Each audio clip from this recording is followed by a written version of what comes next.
Hi guys, welcome to this Monday Mojo episode, the first of a three-part series on truth. And this is very much for both personal and commercial. So whether you're discovering your leadership qualities at home or you are evolving your business and reshaping everything, including your board of director level right through to any level of staff, this is for you. So today's episode is the first part of a three-part series.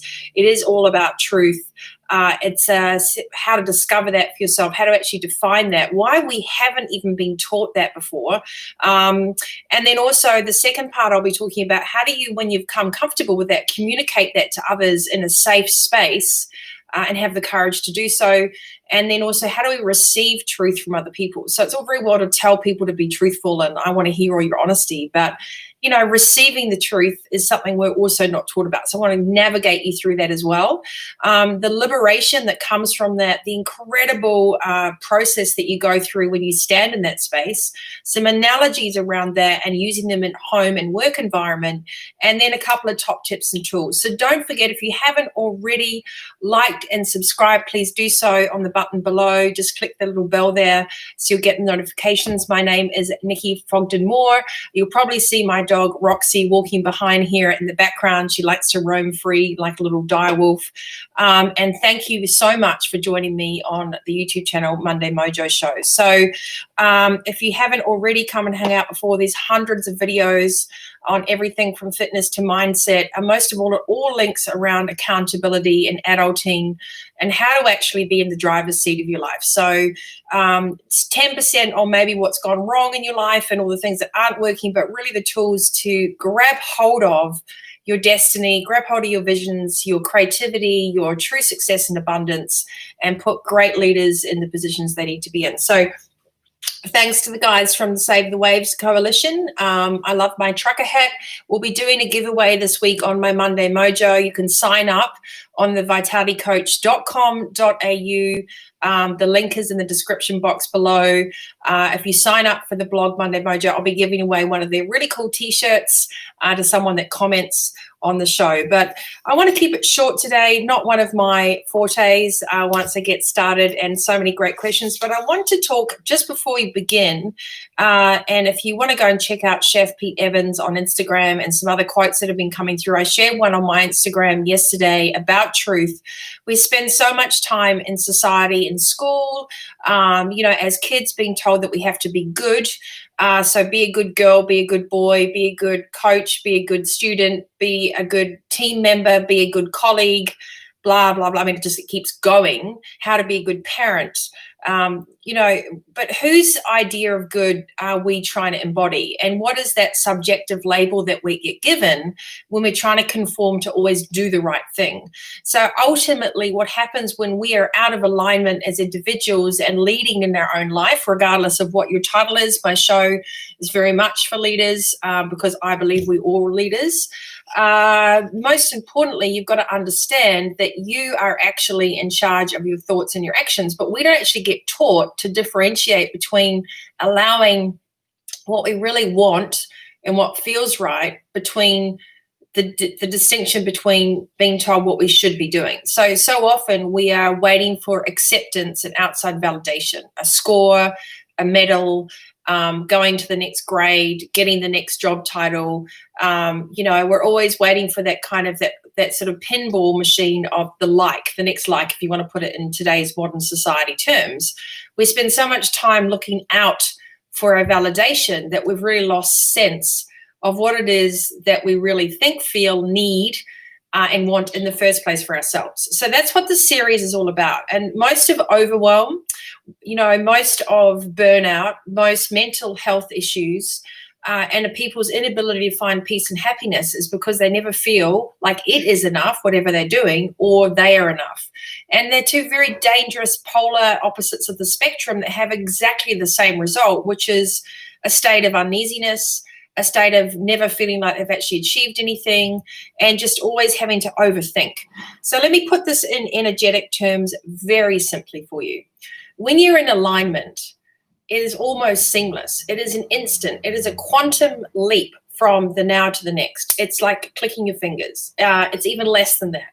But when you're out of alignment and you have to consider so many things and you're constantly churning your ideas and you're trying to pitch something through or manipulate, we're learned to emotionally manipulate from a very young age, for crying for something, to pulling the face and going, oh, I really want that toy. Or, from a very early age on, we're learned to use our emotions as a manipulation tool rather than go, hey, could I please have that toy? I'd really love to play with it right now. Instead we go, oh, I want the toy, big drama around everything. And that drama that we're taught, that role playing, that show pony effect, actually doesn't really get eradicated. It just gets replicated throughout various things in life. So that's why there's all things like, attention seeker and drama queen, and I don't really know what you're trying to say. And our intentions get lost in translation because we're not taught how to just come from the instant space of, listen, I really trust, know, like, and respect you. You're my parent, my colleague, whatever. This is how I feel right now. This is what I need right now. Like, those words are never taught as kids. And I think what's also really interesting, if you listened to my show last week and if you were on the Monday Mojo, I shared a video from Dan Depani, and he spoke about, we ask people to concentrate. We ask people to listen, but we never tell people or teach them how to do those two fundamental human elements that create a sense of peace and harmony: concentration and listening. So we go, could you just listen to me? Or could you just concentrate? We get so frustrated. But as kids, we're not taught, there's no class on concentration. There's a class on geometry. There's a class on classical studies. There's a class on history or English. But there's no class predominantly when we all grew up on concentration. Now, being fair, many schools now are introducing meditation, introducing skills for mindset, introducing skills for calm, and for kids to learn how to stop and connect with themselves. So thumbs up that that's happening now. But we've still got many generations that have come from the concentrate, listen, do what I tell you rather than what you feel. So we're really having to kind of regroup on all of this. So whilst we're going through that, and there's so much going on in the world, whether you are, going through and listening, watching, and actually getting involved in the Black Lives Matter, or you've been caught up in the coronavirus, or whatever it is that's kind of been in your outer field at the moment, I want to ask you to stop for a second and think, regardless of what noise is going on, regardless of what you think you should be doing, regardless of what you think being a good person is, what's your truth? If you cut everything else out. And I know for myself that it's taken me many, many years. And even now I'm just finally kind of coming into that on my own, going, no, this is actually who I am. But what we do is we're afraid of the truth because we think with the truth comes aggression. We think with the truth comes confrontation. And we feel a lot of shame, blame, and guilt because we're told that being truthful is selfish. So I want to rewire all of that for you today on today's part 1 and say to you, the first step that you have to understand is being good and people-pleasing and doing the right thing is only a disservice, not only to yourself, but to everyone around you in your ecosystem. You're actually, dealing everyone out of a deck of hands of empowerment when you're doing that. Not only yourself, but everybody around you. There's something really great about saying, what you see is what you get. And there's a real liberation in finding your truth and being congruent in all aspects of your life. So not taking me time and going, I'm just going to be really myself. When the doors are closed and everyone's gone, I can really relax and be myself. That to me seems like a really sad story because that means the rest of the time in the rest of your day and evening, you're not able to be yourself. So really listen to how you carve up the allowance, the space, the acceptance of when you can just relax and just be myself. Why aren't you yourself all the time? Because you can be a great leader and still have a personality. You can be a visionary parent and still do the requirements that make you super responsible. It just means you want to bring more to yourself in all areas of life. And that's got to be your truth. And the other thing is we keep downplaying authenticity. We mop it up in bucket loads on inspirational charts and be authentic self. We never actually show people how to do that. And then what happens when you come out as your authentic self in society, you're often met with a moat of emotions, like from other people, like, well, you've changed, or, so there's a lot of resistance to change.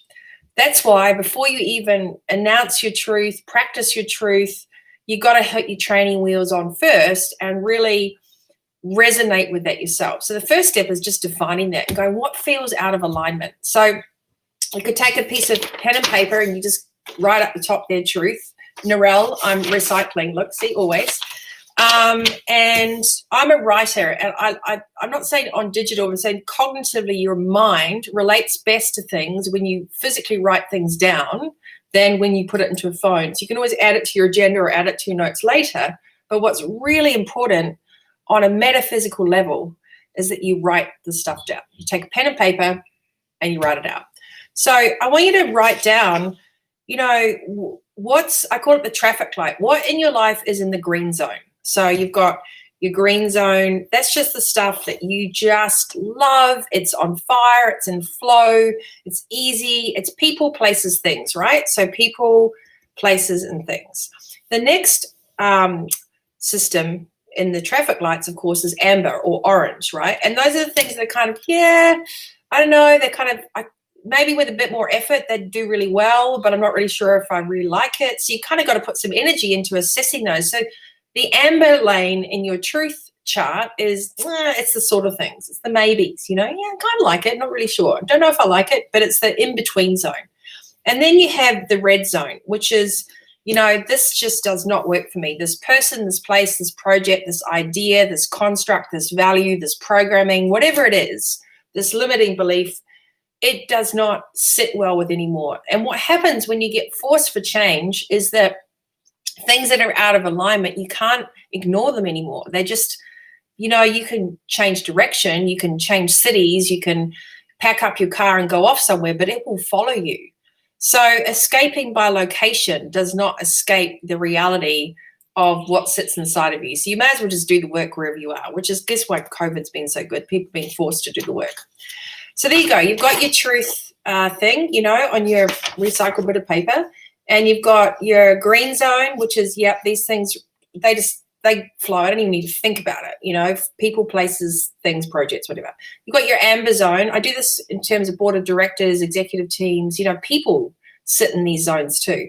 And then your red zone, which is, I really just don't, this just does not sit well. It actually has a repellent energy for you. Don't ignore that. So once you've got everything out of your head and onto paper, what that does is it energetically frees up your hard drive space.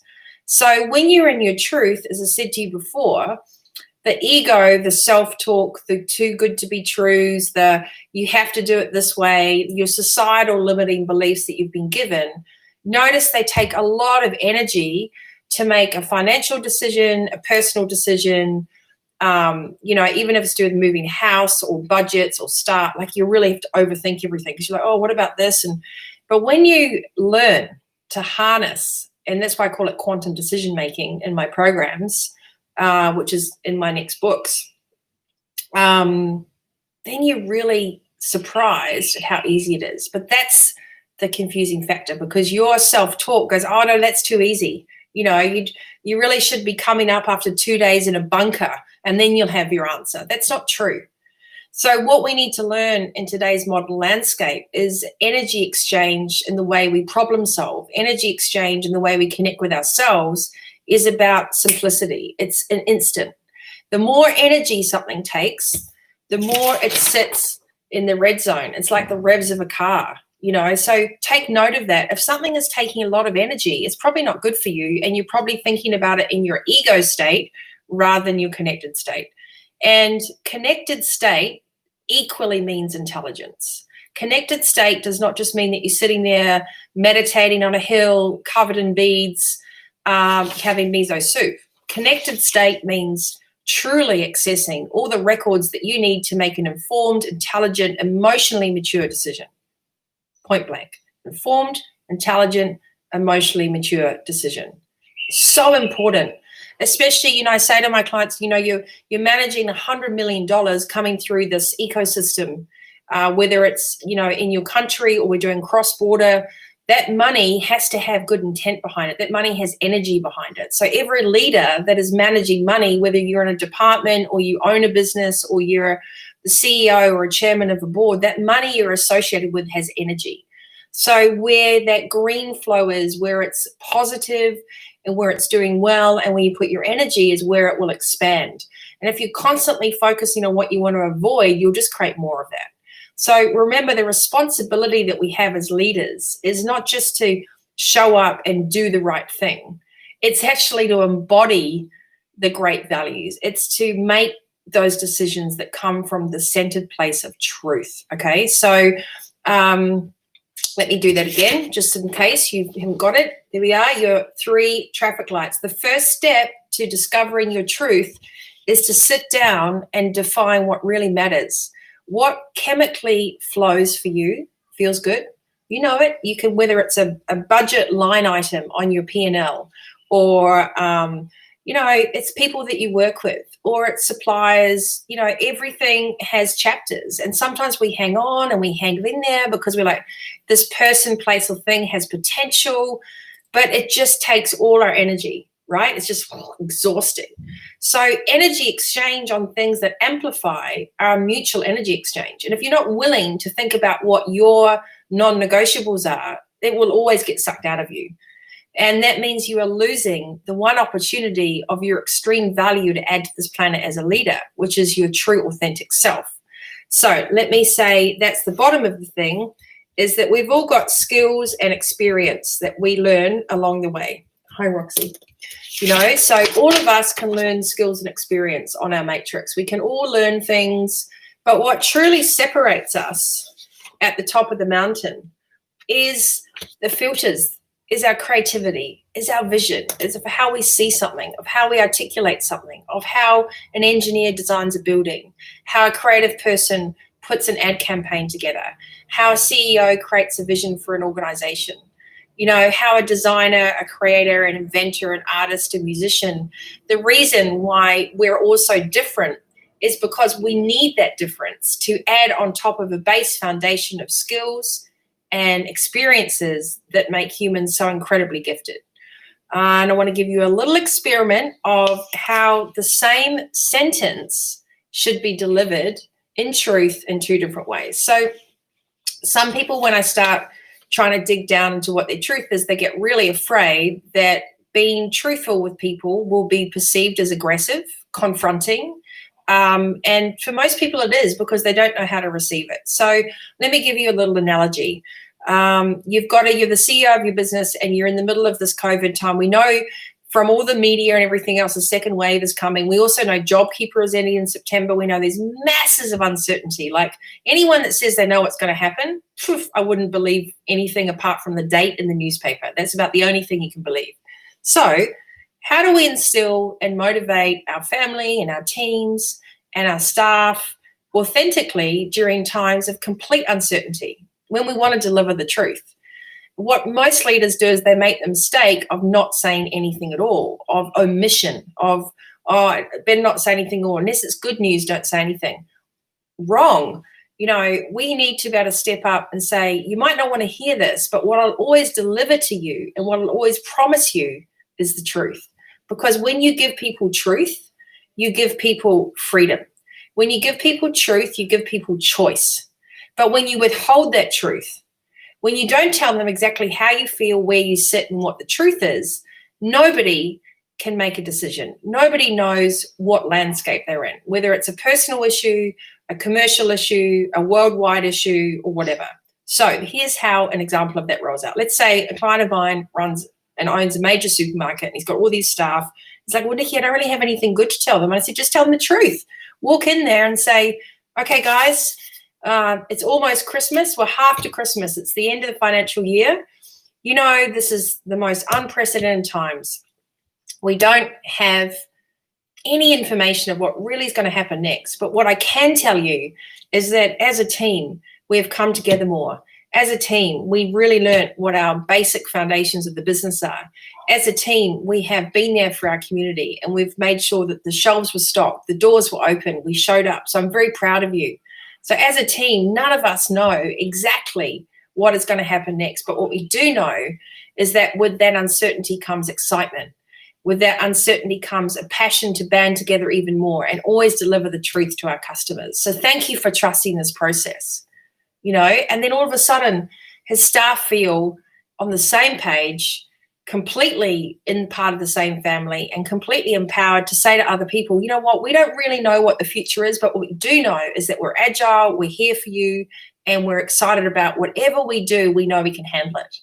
So that level of empowerment, that extreme ownership is so crucial in today's world because everything is uncertainty. Anyone that tells you there's certainty in everything needs to just, I would not listen to that person because that person isn't built on agility, they're built on resilience, right? We need to be agile.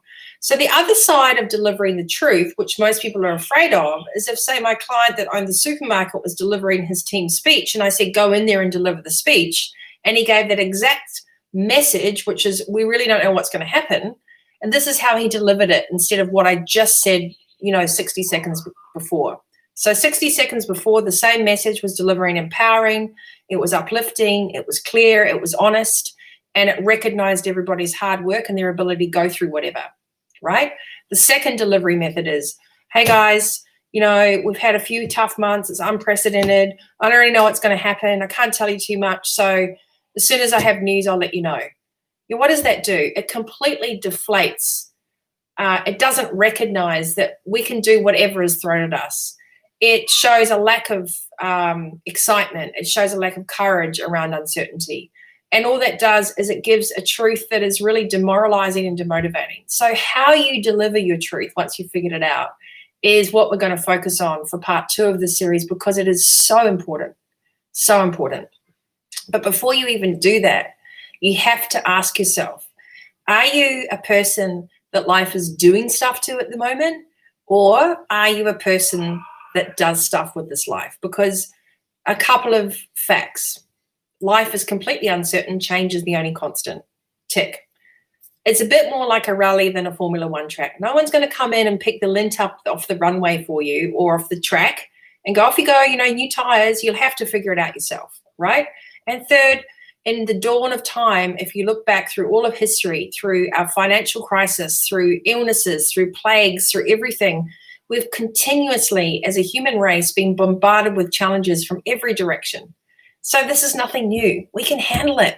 It's all to do with your truth and your perspective. And when you finally step into that grace and ease of taking the time out to stop listening to everything outside and to start to define and discover your own truth, then you can really step into the magic of energy, sustainability, calm, peace, and clarity. But it's going to take practice because you didn't grow up learning this. You grew up learning times tables and pleasing everyone and standing on the podium and getting a pat on the head for being a good person, right? Being a good person means being authentically and congruently in your truth and being able to calmly own that without forcing it on anyone else. And when you do that, you will attract the most rewarding relationships. You'll attract the most rewarding family moments. And you will empower everyone around you to know exactly where they stand. And that is their choice what they want to do with the information. But stop trying to control everything else. Let go of trying to control everyone else and think, what is the green zone, the amber zone, and the red zone right now? What is my truth? Because right now, that's what matters. And next week, we'll talk about how to deliver it. But take the time out because you are your greatest asset and figure out, wow, you know what really matters to me? What do I really think? What do I really feel? What do I really want?